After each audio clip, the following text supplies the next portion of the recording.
मैं कुमार कृष्ण आप सबका आपके अपने YouTube परिवार में आपका हार्दिक अभिनंदन और बहुत बहुत स्वागत करता हूं।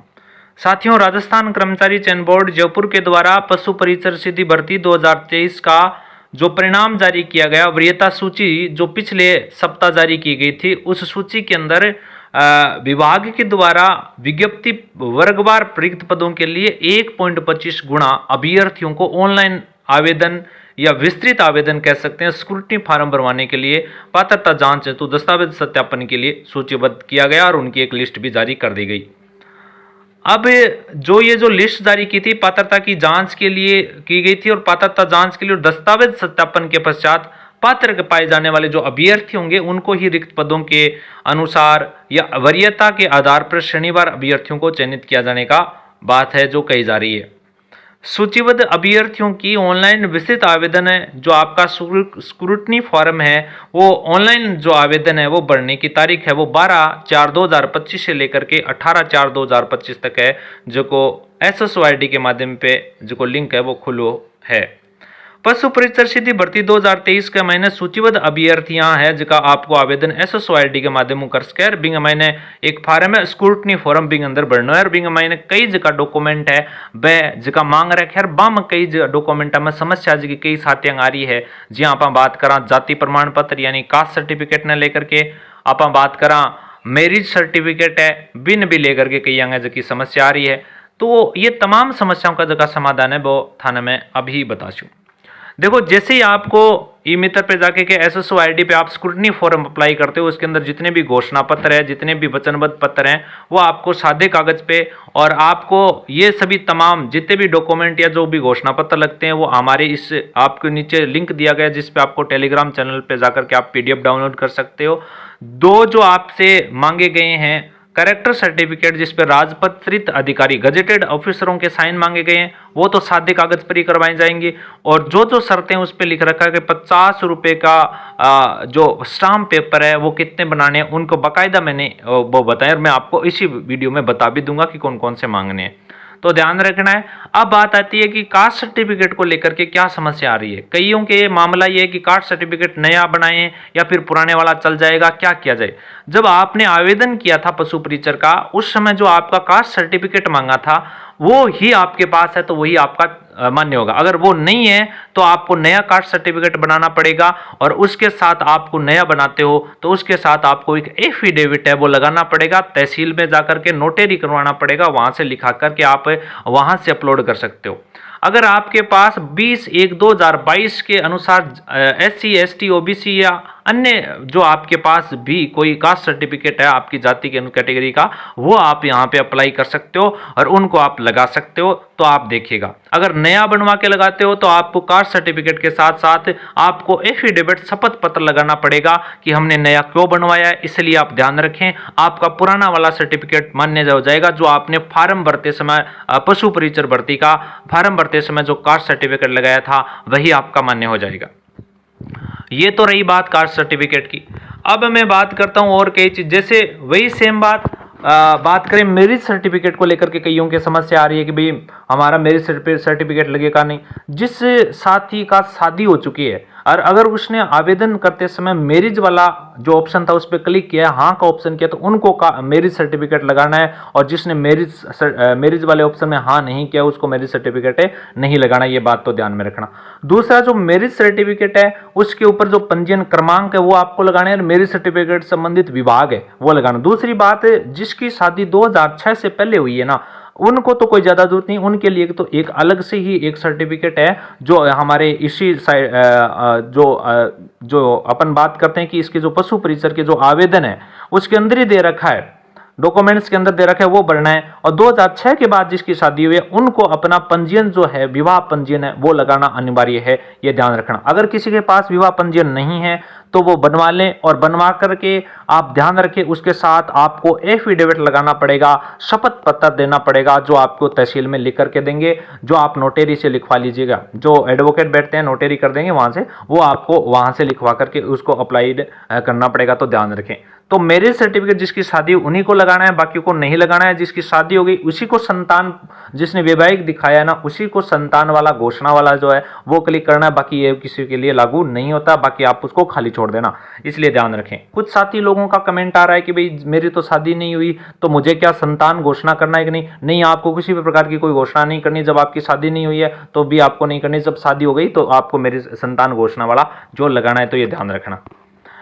अब बात करते हैं कि परित्याग जो सर्टिफिकेट है, जो आप बात करें तलाकशुदा वाला है, तो उनको ले डिवोर्स वाला है, उसके लिए यही है कि आपका सर्टिफिकेट लगेगा।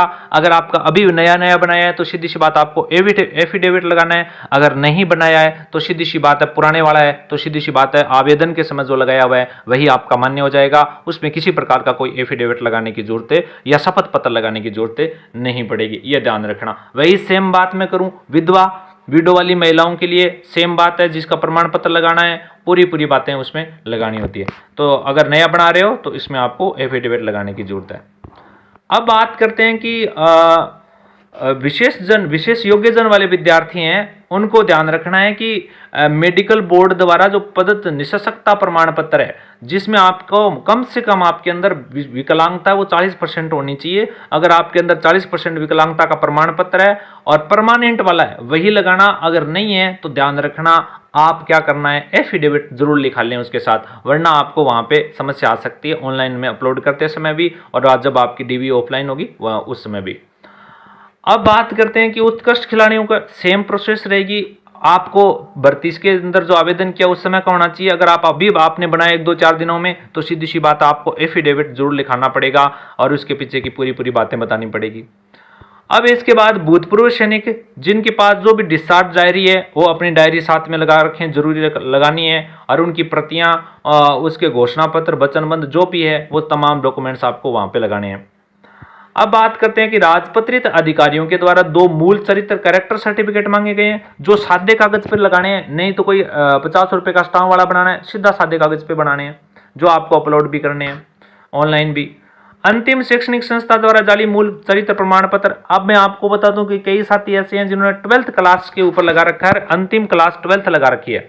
अब उनसे मेरा निवेदन रहेगा कि कई विद्यार्थी ये कह रहे हैं कि भाई हमने तो ओपन यूनिवर्सिटी से 12वीं की है, इसलिए उन विद्यार्थियों से मैं कहना चाहता हूं कि आपने जो अंतिम वरीयता सूची, जैसे अभी आपने ग्रेजुएशन कर रहे हो, मान लो आप किसी कॉलेज से ग्रेजुएशन कर रहे हो, तो आप कॉलेज जाकर के वहां से आप ये कैरेक्टर सर्टिफिकेट लेकर के जरूर आए। ये भर्ती 12वीं पास थी, लेकिन आप क्या कर रखे हो, उसमें आपने ग्रेजुएशन वाले कर रहे हो, तो सीधी सी बात है वहां से लेकर के आना अंतिम रूप से। और जो ओपन से करके आए हैं उनसे मेरा ये कहने का मतलब है, जहां आपने रेगुलर रूप से ओपन किया है या जहां जिस संस्था से आप कर रहे हो वहां से आप लिखाएं। अगर आपके पास इस प्रकार के प्रमाण पत्र नहीं है तो तहसील से आप इनके लिए भी एक एफिडेविट जरूर लगा दें, और वो भी आपके साथ में रखना है, ये ध्यान रखना।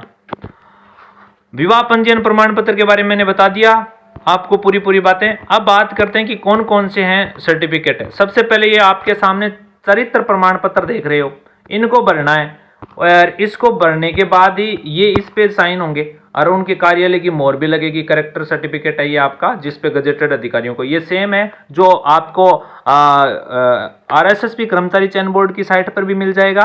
और इसके अलावा हमारा जो टेलीग्राम चैनल है, नीचे मैं लिंक दे दूंगा डिस्क्रिप्शन में, वहां से आप निकाल सकते हो, पूरा टेलीग्राम चैनल से जुड़ भी सकते हो।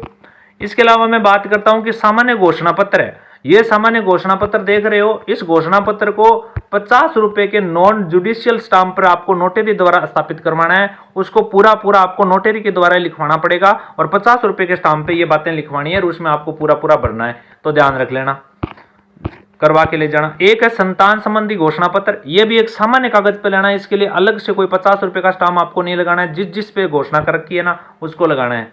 अब एक देखो, ये आप देख ही रहे हो, अविवाहित अभ्यर्थियों के द्वारा घोषणा वाला प्रमाण पत्र है, तो वो भी आप अविवाहित विद्यार्थी उनके लिए इंपॉर्टेंट है भाई। इसको आप देखोगे, आप देख ही रहे हो, ये अविवाहितों के लिए, इनको पूरा का पूरा 50 रुपए का जो नॉन जुडिशियल स्टाम्प पेपर है उस पर मुद्रित करवा करके उस पर नोटरी करवानी है, आपको ध्यान रखना पूरा का पूरा। इसके लिए आपको वो 50% वाला जिस पे देख रहे हो ना, ये लिखा हुआ है 50% का, ये उस विद्यार्थियों को वो है जो आपको 50% वाले 50 रुपए वाला जो बनाना है, ये ध्यान रखना। एफिडेविट जो शपथ पत्र बनाना विवाहित अभ्यर्थियों के द्वारा प्रस्तुत किए जाने वाला, उनके लिए ये है, तो आप देख रहे हो उनके लिए ये बनवाना है।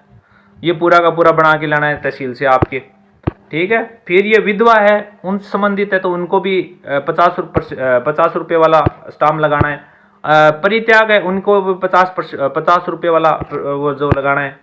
और इनके बाद वे अभ्यर्थी जिनकी शादी 2006 से पहले हुई है, उन साथियों के लिए भी घोषणा पत्र है वो तय करना है, और वो भी कितने 50 रुपये वाला वो जो स्टाम्प पेपर है उस पर नोटरी करवा के लाना है। फिर वचनबद्ध पत्र है, वो भी एक सामान्य कागज पर करवा के आप मान्य हो जाएगा आपका। संविधान संबंधी प्रतिज्ञा, ये भी एक सामान्य कागज सेम कॉपी है, इस कॉपी को काट के भर देना और आगे अपलोड कर देना साथ में। नमूना हस्ताक्षर प्रारूप, ये सामान्य कागज पे करना है ना। और पशु परिचर, ये आप कौन से क्षेत्र से आते हैं, गैर अनुसूचित क्षेत्र से आते हैं, अनुसूचित यानी टीएसपी क्षेत्र से आते हैं या नॉन टीएसपी क्षेत्र से आते हैं, उस आधार पे आपको बढ़ना है और अपने मोबाइल नंबर, पता और नाम सब लिखने हैं। इसके बाद आपको ये जो देख रहे हो ये आपकी है पूरी की पूरी भरने के बाद, और उस पर एक साइड में फोटो लगानी है और इसमें जितने जितने आपने डॉक्यूमेंट्स लगाए उनका संलग्न करना है। और सबसे पहले जो विस्तृत आवेदन में सह परीक्षण प्रपत्र, जब ऑफलाइन आपकी डीबी होगी तो ध्यान रखना, ये जो स्क्रूटनी फार्म जो आपका एसएसओ आईडी के माध्यम से मैंने पिछले वाली वीडियो में आपको बताया था कैसे भरना है, किस प्रकार भरना है, उसके अंदर स्क्रूटनी फार्म लगता है। और स्क्रूटनी फार्म के अंदर ये तमाम जितने भी आपके घोषणा पत्र हैं, जितने भी आपके प्रमाण पत्र हैं, वो सभी वहां पे ऑनलाइन अपलोड करने पड़ेंगे। और साथ साथ में वहां पे आपको मैं लास्ट में दिखाऊंगा एक अटेस्टेशन फार्म है जिसपे आपके गजेटेड ऑफिसर के साइन करने हैं, वो अपलोड करना पड़ेगा। बाद में वहां से एक फार्म निकलेगा, उस फार्म का नाम होगा स्क्रूटनी फार्म। उस स्क्रूटनी फार्म को, दस्तावेज को आपको यहाँ पे लगाना है, हाँ ऑप्शन में हाँ करना है, जारी करने की तारीख भी लगानी है, इसके साथ उनके दस्तावेज के अंदर कितने पन्ने हैं, पृष्ठ संख्या कितनी है, उतने लगाने हैं। फिर इसके बाद आपकी मैट्रिक या हाई स्कूल या सेकेंडरी स्कूल की जो अंक तालिका है, मार्कशीट है, उनको लगाना है। अब कई विद्यार्थी क्या है पहले बने हैं तो उनकी सीधी सी बात है, उनकी डेट ऑफ बर्थ अलग है और साथ साथ में उनकी जो अंक तालिका है वो अलग है, तो दोनों लगानी है। साथ साथ में डेट ऑफ बर्थ वाली भी लगानी है और अंक तालिका वाली लगानी है, और उनकी पृष्ठ संख्या लिखनी है, ये ध्यान रखना, जारी करने की तारीख भी लिखनी है। और जो विद्यार्थी बाद में 12वीं 10वीं की है, सीधी सी बात है, तो उनके पास क्या कि 10th वाली मार्कशीट है, उन मार्कशीट के अंदर जन्म तिथि और जो आपकी अंक तालिका दोनों एक साथ है, तो उनको अलग से लगाने की जरूरत नहीं है, तो ये ध्यान रख लेना। मूल निवास प्रमाण पत्र है, ये तमाम जितने भी सर्टिफिकेट दे रखे हैं ना, ये तैयार करवाने, इसके अलावा आपको तैयार नहीं करवाने हैं। आपके सामने 15 प्रकार के ये क्रम संख्या दे रखी है, दस्तावेजों का विवरण दे रखा है, यही दस्तावेजन आपको तैयार करवाने हैं। इनमें से जो जो आप पे लागू हो वही तैयार करवाने, अलग से आपको तैयार किसी प्रकार का नहीं करवाना है। अब ध्यान रखना, जैसे ये आपका है अटेस्टेशन फॉर्म, ये कैसा किस प्रकार काम करेगा, जब आपका फाइनल कट ऑफ आएगी, जब आपकी फाइनल लिस्ट आएगी, तो उसमें आपको अटेस्टेशन फार्म लगेगा। कारण ये है कि अटेस्टेशन फार्म एक तरीके से पुलिस वेरिफिकेशन के काम जब करवाने जाओगे उस समय ये बड़ा काम आएगा पुलिस वेरिफिकेशन के लिए। क्या होगा कि जैसे भाई आप एसएसओ आईडी से आपने जो फार्म लगाया, एसएसओ आईडी के माध्यम से स्क्रूटनी फार्म लगाया, स्क्रूटनी फार्म के अंदर आपको पूरी डिटेल भरनी है। इसके बाद जो आपके ये घोषणा पत्र हैं, जो आपके प्रमाण पत्र हैं, ये सभी के सभी उसी स्क्रूटनी फॉर्म के अंदर अपलोड करने हैं। और साथ में जो अटेस्टेशन फॉर्म है ये भर लेना अभी। और इसको भरने के बाद इसके नीचे देखो, आपको दिखाता हूं मैं, यहां देखो गजेटेड ऑफिसर के साइन करने होते हैं। देखो इसमें नाम दे रखा है, certificate to be signature by gazetted officer of member of legislative assembly for other, ये जो है ना इस पे आपको साइन करवाने हैं पूरे उनके। और साइन करवाने के बाद स्क्रूटनी फार्म वाला जो है ना वहां ये अपलोड होगा, और अपलोड होगा फिर वहां से एक पट्टी, इनकी भी फोटोकॉपी अपने साथ रखनी है। ऑनलाइन तो इनको स्कैन करके लगाना है स्क्रूटनी फॉर्म के साथ, जितने भी मांग रहे हैं वहां अपलोड कर देने। और ध्यान रखना एसएसओ आईडी के अंदर जब ये भर रहे होते हैं ना, तो सीधी सी बात है हिंदी और इंग्लिश दोनों में भरने पड़ेंगे ये दोनों चीजें। और हिंदी अंग्रेजी में दोनों में भरोगे तो सीधी सी बात है लॉगिन होने के बाद उस पर फिक्स टाइम होता है और टाइम के अंदर करना पड़ता है, टाइम लिमिट होती है, इसलिए वो अपने आप ही लॉग आउट हो जाती है। इसलिए किसी अच्छे जानकारी मित्र से फार्म वाले के पास ही भरवाना, ताकि आपको कम समय में जल्दी, कम से कम आप भरवाओगे तो आपको कम से कम मित्र पे 1.5 से 2 घंटा बैठना पड़ेगा, तब जाकर के आपका ये फार्म है जो सबमिट हो पाएगा। क्योंकि इसमें समस्याएं बहुत ज्यादा आती है, कभी नाम में प्रॉब्लम हो सकती है, कभी हिंदी को नाम को लेकर के कोई भी गलती हो तो आप ध्यान से देख के भरवाना किसी जानकारी मित्र वाले के पास से, तो ये ध्यान रखना आपको। और इसको भरने के बाद आपको एक फार्म निकलेगा स्क्रूटनी फार्म, वो पास में रखना है। और इसके बाद जितने भी आपके ऑफलाइन डॉक्यूमेंट आपने तैयार किए, ये जब आपकी ऑफलाइन डीबी के लिए जब 21 अप्रैल से जब आपको डीबी के लिए बुलाया जाएगा, संबंधित विभाग के द्वारा जो क्षेत्र दिए गए हैं संबंधित क्षेत्र, वहां जाना है। पूरी डॉक्यूमेंट जो ऑफलाइन है, जो ऑनलाइन अपलोड किए हैं वही ऑफलाइन लेकर के जाने हैं, और जो नहीं है उनके आपके पास में जो आपके पास में घोषणा पत्र है ना, वो भी आपके साथ में होना चाहिए। रीजन बताना है पूरा का पूरा, ध्यान रखना। अगर मान लो फिर भी कोई विद्यार्थी को चिंता करने की जरूरत नहीं है, कोई गलती हो जाती है, कोई समस्या हो जाती है, तो ध्यान रखना उनके लिए अलग से एफिडेविट तैयार करवा लेना। 6 महीने के अंदर अंदर वो डॉक्यूमेंट है पूरे जमा करवाने होते हैं। घबराने की कोई आवश्यकता नहीं है। वहां पे जो अधिकारी बैठे रहेंगे आपके जंतुआलय के अंदर और पशु निदेशालय, वहां पे जहां आपकी डीवी होने जा रही है, वहां पे वो पूरी आपको डिटेल के साथ बताएंगे।